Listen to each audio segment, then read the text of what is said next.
Tomás de Aquino, meditación número 9, jueves de la primera semana de Cuaresma. Esto lo sacamos de la Suma Teológica, tercera parte, cuestión 46, artículo 11. Fue conveniente que Cristo fuera crucificado entre dos ladrones. Santo Tomás va a explicarnos este sentido de Cristo crucificado entre dos ladrones. ¿Por qué? Cristo fue crucificado entre ladrones porque así convenía en cuanto a la intención de los judíos y también en cuanto a la ordenación de Dios. Bueno, los judíos querían difamarlo, ¿no? Querían ponerlo al nivel de los malhechores, como dice el Salmo 21. Pero Dios tiene otra intención. Dios escribe derecho con líneas torcidas, dice el proverbio. Entonces convenía también la ordenación de Dios que fuera crucificado entre los ladrones por varias razones. En cuanto a la intención de los judíos, estos lo crucificaron entre dos ladrones para hacerlo partícipe de la sospecha que se tenía de ellos, gente de mala fama. Pero no ocurrió así, pues nada se dice de ellos, mientras que la cruz de Cristo es honrada en todas partes. Los reyes, deponiendo las coronas, colocan la cruz en sus vestidos de púrpura, en sus diademas, en sus armas, en la mesa sagrada, en la iglesia sobre el altar. La cruz brilla en toda la tierra y con la señal de la cruz el demonio queda paralizado. Respecto al orden establecido por Dios, Cristo fue crucificado con los ladrones, porque así como Cristo fue hecho por nosotros el maldito de la cruz, Gálatas 3:13, del mismo modo es crucificado como culpable entre culpables para la salvación de todos, dice San Jerónimo. Entonces, como hemos dicho ya varias veces, Cristo se hizo nuestro fiador. Cristo cargó con nuestros pecados como nuestro fiador y Él quiso expiar los pecados de los culpables, crucificado entre culpables. Por eso dice que Cristo es nuestro Redentor, nuestro Salvador, porque Él cargó con nuestros pecados, los expió en la cruz. Y esta salvación de Cristo llega a nosotros mediante la Iglesia y los santos sacramentos. El fin de Cristo, dijimos, es expiar las culpas de los culpables para la salvación de todos. Como dice el Papa León el Grande, son crucificados dos ladrones, uno a la derecha, otro a la izquierda, para demostrarnos bajo la imagen misma del patíbulo la distinción que deberá hacerse de todos los hombres en el día del juicio.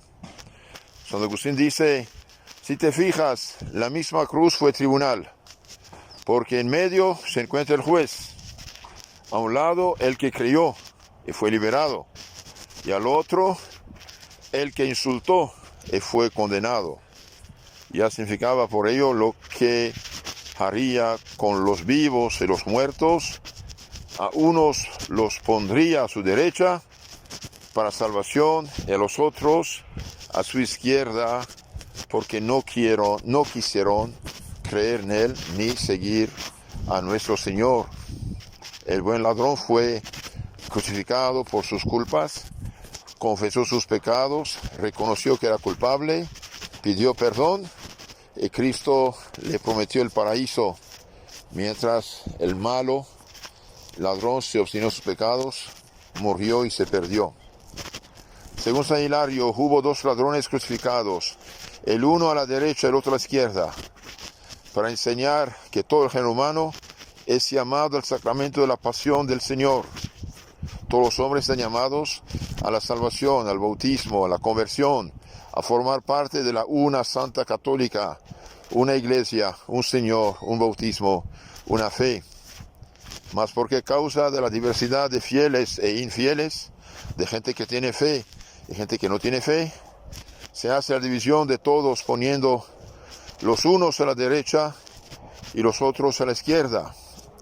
Uno de los dos, el situado a su derecha, se salva por la justificación de la fe, y el otro se condena por no tener fe. También San Beda dice: los ladrones que fueron crucificados con Cristo nuestro Señor significan los que bajo la fe y la confesión de Cristo sufren el certamen del martirio y las disposiciones de una disciplina austera.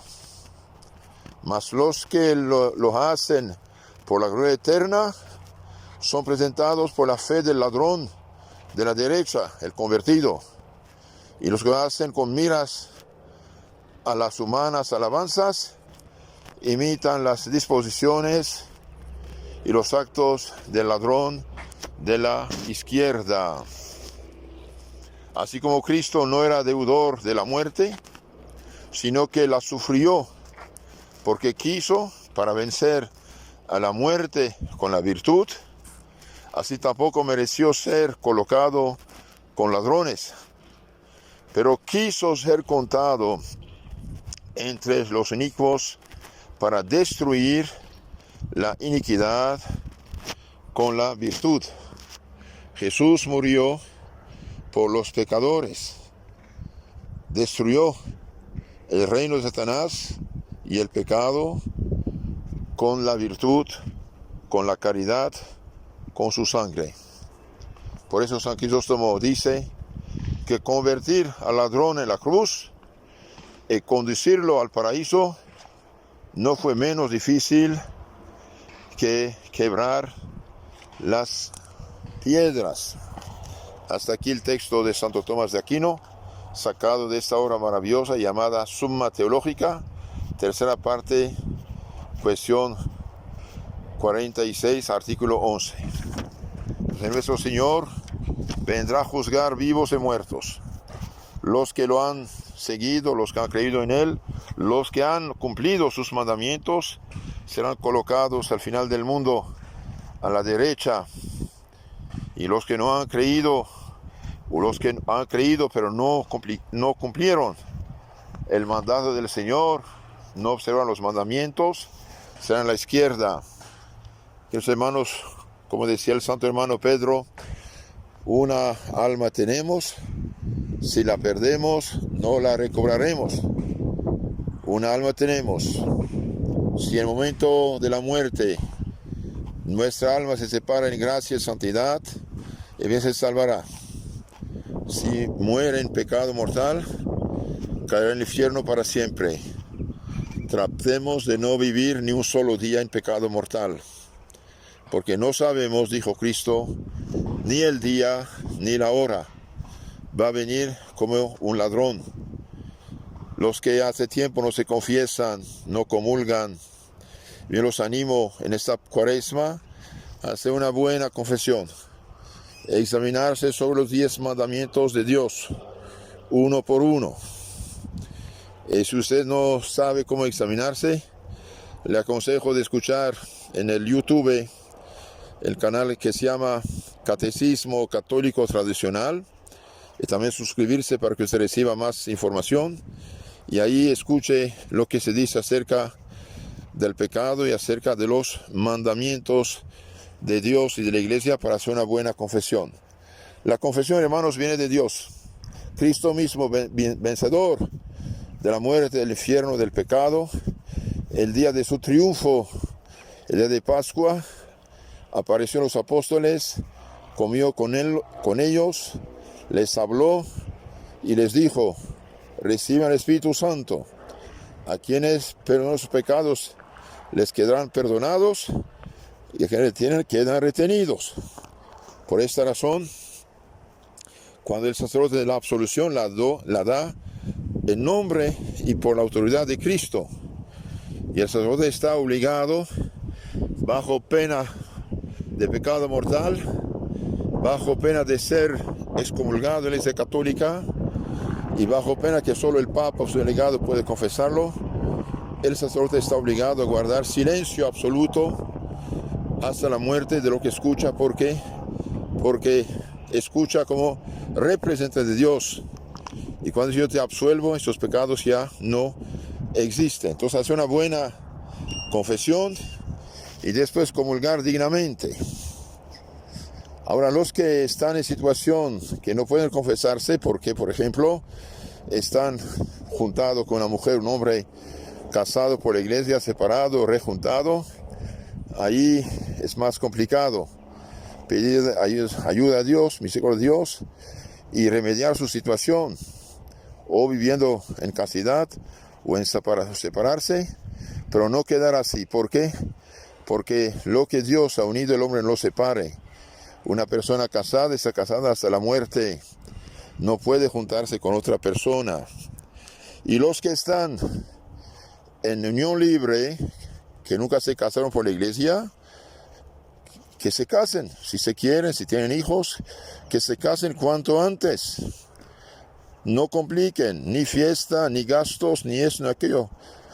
Solamente presentarse al sacerdote, que le den unas indicaciones, charlas de preparación, se confiesan, se casan, comulgan y llevan vida cristiana.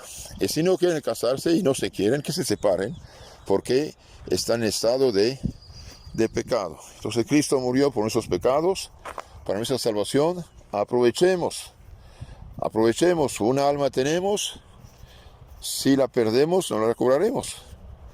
Y pedir a la Virgen que nos alcance esta gracia del arrepentimiento. Leer durante esta cuaresma el Santo Evangelio, leer o escuchar el catecismo, que es la explicación de la palabra de Dios, rezar su rosario, ir a misa, pedir a Dios misericordia, alejarse de todo lo que es pecado, y así esperemos que estaremos a la derecha de Cristo. Que Dios los bendiga.